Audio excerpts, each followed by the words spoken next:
Hello guys, welcome back to the channel. In today's video, I'm going to show you how you can check properties in HP laptop camera with Windows 11. Okay, let's get into it guys. I have opened my laptop with Windows 11, and first of all we need to go to the device manager. You can go to the search bar right here, and then you just need to search for device manager.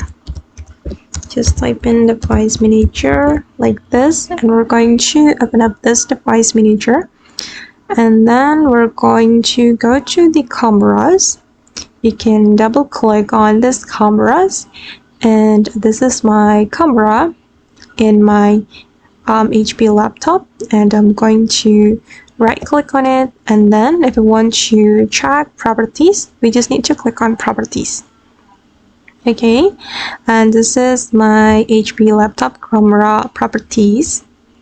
Okay, this is for the information and about driver, details, and events.